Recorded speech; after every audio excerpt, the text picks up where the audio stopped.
welcome to the August the 2nd, 2005 taping of It Happened in Grand Prairie, as we bring you the history of our city of Grand Prairie, Texas, and some of the people that have been very important in making this history. And this is our history tape number 548, and we are very excited today. We have a very special young man that is very famous in artist circles, not only in Grand Prairie, but in Texas and over the United States. And we're just so pleased to welcome Mr. Lee Baggs, Leland Baggs, as we find on your birth certificate. Welcome to the set, young man. Thanks, Rizzy. We're just really glad to have you here. And Lee Baggs, we'd like to begin our interview with your permission and you telling us a little bit about the real Lee Baggs. Where were you born? Wilson, Oklahoma, big place. Wilson, Oklahoma. And name your parents with your mother's maiden name included in it, please. My mother's maiden name was Thelma Birchfield, and Yes. they were from that area. My granddad came from Mississippi. My grandmother on my mom's side was Cherokee. Yes. So, and they moved to Oklahoma Territory. All righty, and your dad's full name? And my dad was Albert Cecil Baggs. And from what I understand, he was also Indian, and he's not sure what kind because his mom claimed, my grandmother claimed to be Black Dutch. Yes. Because you weren't supposed to be Indian back then. Yes. So we don't know what kind. So anyway, I've got Cherokee, and he thinks probably Choctaw. Not sure, but not sure, but that's a good risk. But I take after the English Irish of my granddad, Birchfield. Birchfield. Yes. Okay. And where'd you go to school when you were a young man? Ardmore, Oklahoma, and then Adamson and Oak Cliff and Dallas. In Dallas. After we moved here in the middle 50s. Okay. When you were a young man and starting out to school in Oklahoma, did you have a favorite teacher or so, or someone that was a mentor to you that really helped you get your feet on the ground and know that you were something special? Mrs. Young was my art teacher. And what grade? This is about the fourth. About the fourth grade. And that Mrs. Young really must have put a spark into you, because you have become a very renowned artist in Grand Prairie and et cetera. And after you left elementary and got into high school, where other than Adamson and Oak Cliff? That was it. That was my high school. That was your high school. All right, at Adamson and Oak Cliff. Now, that's very close to Sunset High School. We were rivals. You all were the Leopards? Oak Cliff yes, Leopards? I believe so. I believe you were. That was a few years ago. That was a few years ago. So. And we were the Sunset Bisons, so we were always fighting. And tell me this, was there someone special at Adamson that really helped you formulate your artwork? Yes, and I regret that I don't remember her name, but she did help me enter a contest at the state fair, and I won a prize there. Oh. Won a blue ribbon on a textile design. On a textile design. Oh, that is wonderful. So all the way it seems like in your schooling that you've had someone that really encouraged you in your adventure in art. How's that sound? Yes, yes. All righty. Now, when did you move to Grand Prairie, Texas? In 1969, 70, in there. And after I had gone to Dallas Art Institute and got a job as a tech illustrator at LTV. All right, now tell me about this. What got you into the Dallas Art Institute? And let's get our certificate, because that gives you credentials, Lee. When you've been to the Dallas Art Institute, how many years did you spend there? Went part-time, so it was a 2-year course, but I went part-time in the evenings, so it took probably 5 to 6 years, somewhere in there. And when you graduated from the Dallas Art Institute, then what was the next step that you had there? Became a tech illustrator at LTV. At LTV. What does a tech illustrator do at LTV? You do drawings of parts and hand-lettered charts and graphs, do isometric drawings of airplane and component parts, and just whatever they decide, they give you an assignment, say draw this. Yes, and we did openings and for inserts, and did the overlays for the charts and graphs and photographs to drop into manuals and books. Yes. How long did you do that? About two plus years. 2+ years. Got laid off like everybody else. Okay. So, and then. So then I went into pursuing fine art. The fine arts. In other words, right. You dropped all of these technical drawings and all of this good stuff like they do. Well, I still did it freelance. You did? On the side, yes. Mm-hmm. So I had some freelance work for a number of years. Okay. And all of this time, how did we, I've got to talk about Patsy now. Patsy was supposed to be here with us, but you know that Patsy has the Signature Spa Salon in Grand Prairie, Texas, and when all of those ladies gang up her on a Tuesday, they will not let her out of the shop or to come over here to be with you. And where did you meet Patsy? She was already very booked up. In Oak Cliff. You met her in Oak Cliff? She was going to beauty school. Yes. At Texas Beauty School on Jefferson. On Jefferson there? Yes. Yes, and now she is a certified not only beautician but cosmetologist, everything else. Yes, permanent makeup. She does. She can do the nails, color, you know, the whole gamut. How does she like your artwork? She supports me pretty well. She supports you pretty well? Yes. You tell her to just stay there and make a living and let you get out and go up into the mountains and do all of this research and be the artist of the year, right? Yes, pretty much. Do you all have any children? 2. You have 2 children. You better name them or you're in bad trouble. Both Cheryl and Alicia live in McAllister, Oklahoma. All right. And that's an interesting story too, because the older one married Kelly, and then the younger one met his first cousin, who's also named Kelly. So both the girls' names are Kelly now. Oh, that is good. That is wonderful. And why Oklahoma? That must be because your birthplace was up in that area, right? Yeah, well, lots of relatives, yes. Yes. And a lot of trips up there. And have you ever done a portrait of your daughters that you remember? I'm working on one now. Yeah, and these are all in line. All right. I've got 2 more grandkids I need to do portraits of. Okay, now let's name our grandkids. You haven't even named your grandkids. Well, there is Zach May and Blake May. This is Blake on this piece of work that was selected to promote that Texas and Neighbors regional show. So what did they use that for, to promote it? They used it on the brochures and the marquee outside, and this one was in the lobby to promote the show. And how old is Blake now? He's 17 now. He's 7. How old was he then? About 12 or 15? 9 or 10, I believe. That was done from a photograph that I had taken previously.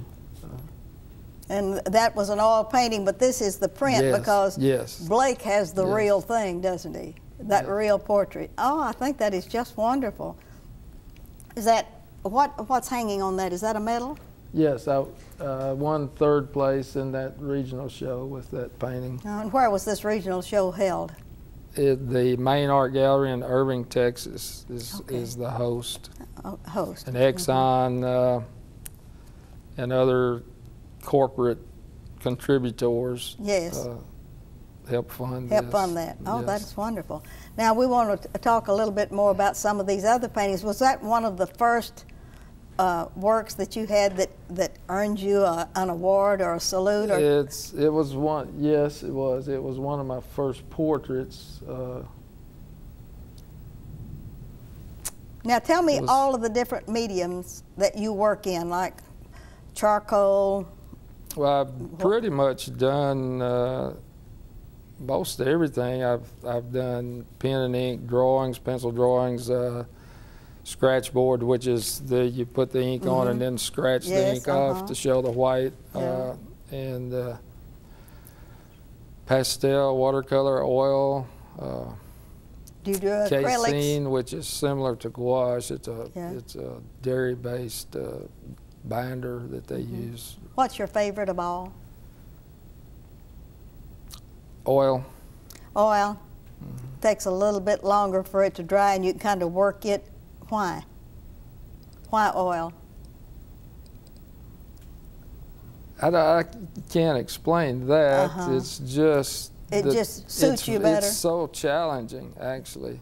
It's known as the forgiving because you can go back at later stages and paint over and repaint and everything. But if you like to paint wet in the wet, which I do, it's very challenging. Now, you do landscapes, you do still life, you do portraits.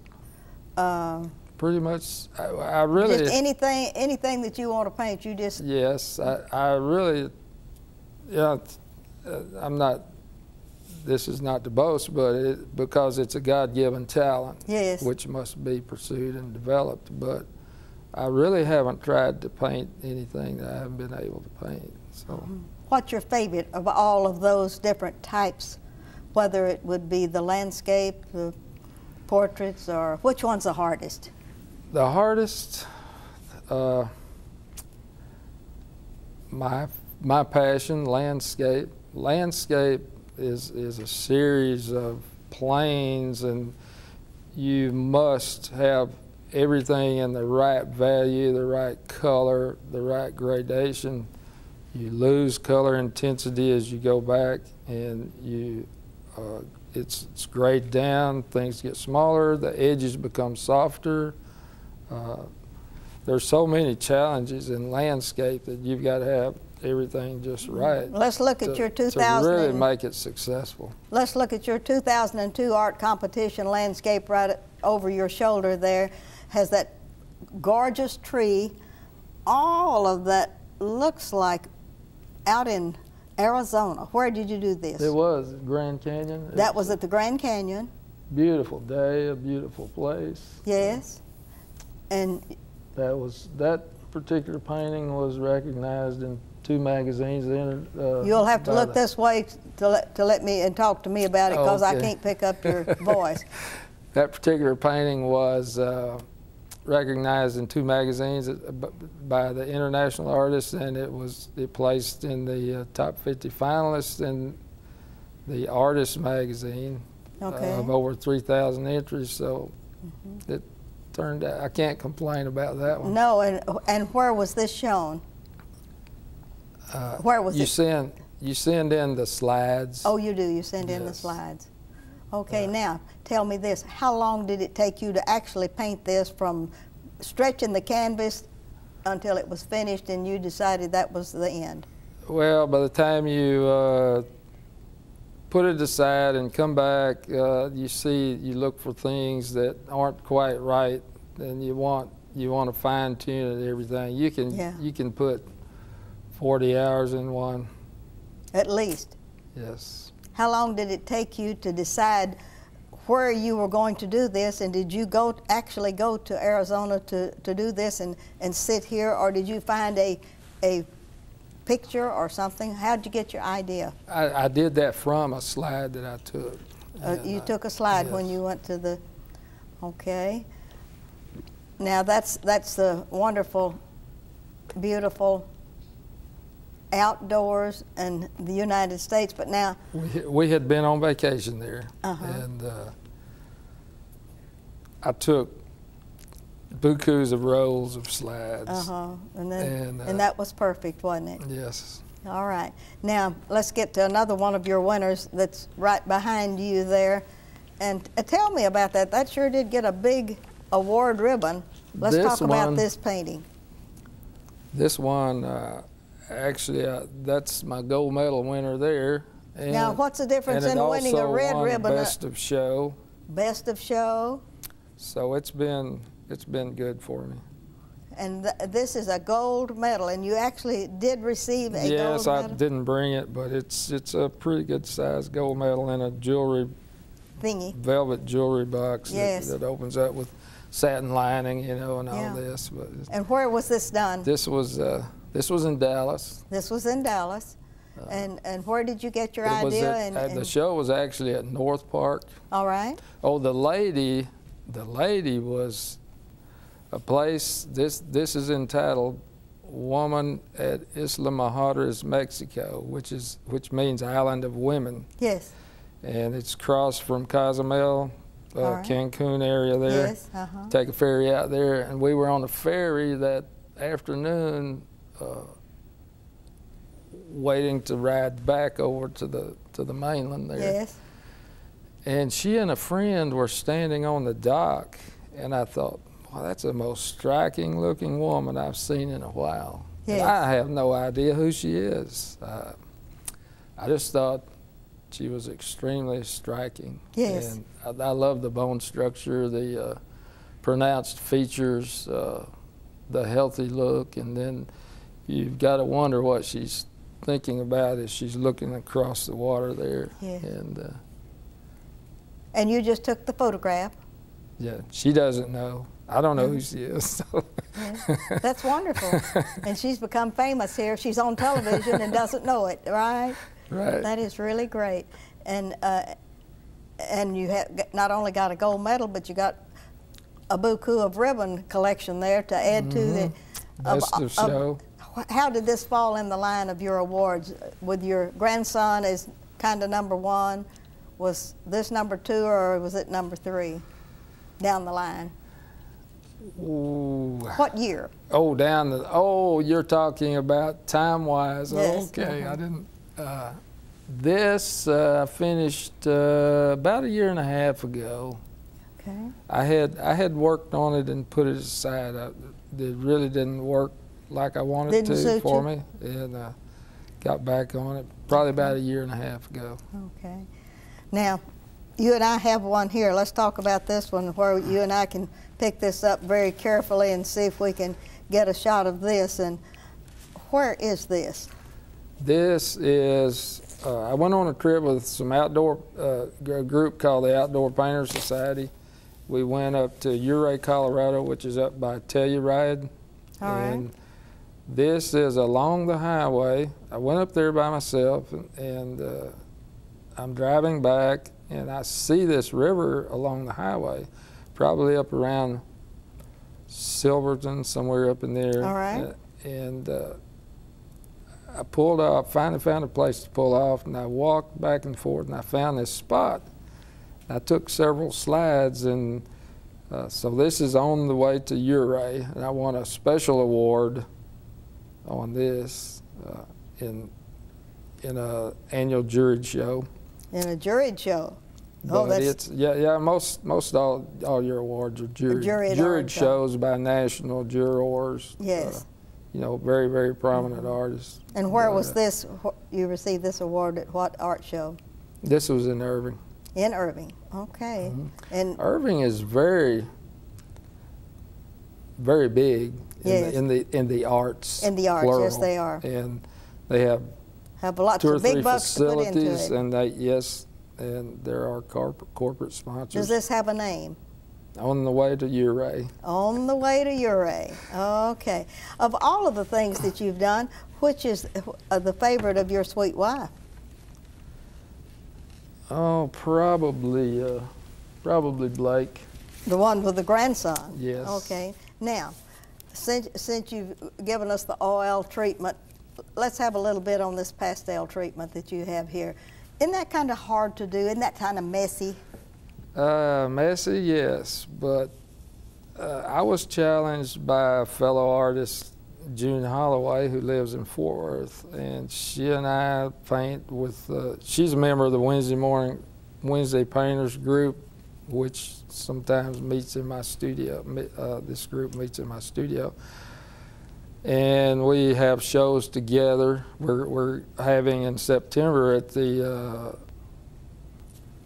used to be the old Modern Art Museum. It's called the Community Arts Museum now, I believe, in Fort Worth, and we've got a 4-person show there the month of September. You know what dates? But June 1st through the 30th. 1st through the 30th we'll be there, and you'll get us information on that so we can remember to announce that so that everyone can go to Fort Worth and just. Okay. Yes. Anyway, June, she's a very accomplished pastel portrait artist, and she challenged me to try pastel. And just a still life. I took to it like duck on water. You did?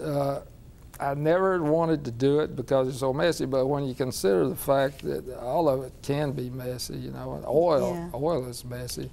A lot of people don't work in oil because it is so messy. All right, when you do the pastels, how on earth do you do your basics? Do you do the background first and then add the others on top, or do you have to, tell me the procedure? Well, you normally just block it in, rough it in the same way you do with oil. With the oil. The procedure's the same. You're working from dark to light. You get it blocked in, and you just work back and forth and around to get it to come together. But what I've found is with pastel, you break the sticks apart. You don't draw with it. You break it apart. You use the edges. You can actually do that fine line. You can feather the edges and control the texture, the feel, and you've got all the colors there. So all you have to do is pick the color, pick the value that's going to go in, you know, to get it to stay where it's supposed to be. Yeah. But you've got all these, and it can be confusing if you haven't worked in color. It would probably be extremely challenging to match the values or the degree of light and dark in the color and pick the right color. But I like it. Have you ever entered one of your pastels in a show? Not yet. Not yet? Not yet. And this one I think might do something. So we'll see. We'll see. All right, now we've got that beautiful watercolor down in our last chair where probably Patsy would be seated if she were here. Tell me about that. What got you into the watercolor mood?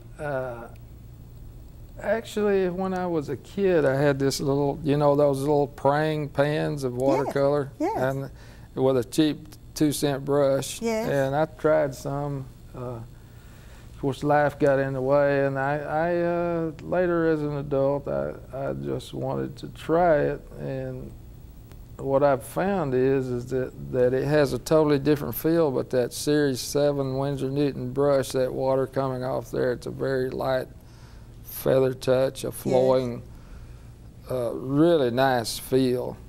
And you can just pop that color in there and it sort of runs? Well, yes, but that can be controlled because you rinse out your brush and dab it, and you know at what moisture level of your paper you need to do certain stages in the watercolor. But you can gray date it, feather it out, add color or take away. You can go back and add another layer of color, or like I laid the blue over the beige and red colors on the petals, you know, up top. So probably the thing about art is, whether it's watercolor, oil, or pastel, or whatever, is that the challenge is there, and you just have a feeling for, can I do that? Yes. You know, you see other people's work, and you know, I'm inspired by Russian portrait artists, the Hudson River School of landscape painters from New York back in the early 1900s, and you just have a passion that God gave you, an awareness, an alertness, an appreciation, and we have 2 minutes left on this interview, and we haven't talked about the Ruthie Jackson portrait that you have over there that you built and gave to the city of Grand Prairie, Texas, to put in the Ruthie Jackson Center, and I was so honored. So tell me, did you have a hard time building that? Well, yes and no. I had some good references and naturally a good subject. It finally came about. I just built in a progressive state of progression. It took a while, but it took a while. But and we're honored to have an artist's name on our portrait in the Ruthie Jackson Center, and it was just so wonderful that just think, people will know about us when we're gone. Yes, right. But they have my picture and they don't have yours. And so, are you going to do a self-portrait? No. Maybe someday? No, that was to honor a lady that's done so much for Grand Prairie. Well, I appreciate that. And church, in the church. Now, you have 1 minute to look out into this camera, and I'd like for you to look out and thank Patsy and everyone else that has really appreciated your art. Well, actually every artist does. You know, we need encouragement, we want acceptance, we seek improvement, we seek to share our passion, what we see and feel. Yes. And yes, all of us do appreciate That's the wonderful. Appreciation. Like this one man came to my studio and bought a painting, and I actually sold it to him for less than what I wanted for it because he had to have it. Yes. And I told him, I really appreciate your appreciation. Yes, that's it. Well, Lee Baggs, it's been wonderful to have you with us. And would you believe we've already used up all of our interview time? Well, it's been wonderful being here. I'm very honored. I appreciate it very much. Thank you. And you just tell Patsy if she'd been here, she couldn't have gotten a word in edgewise between us. But we missed her being on the set with us because she appreciates your work so much. She's so proud of you because I'll tell her something about I saw your painting, this and that.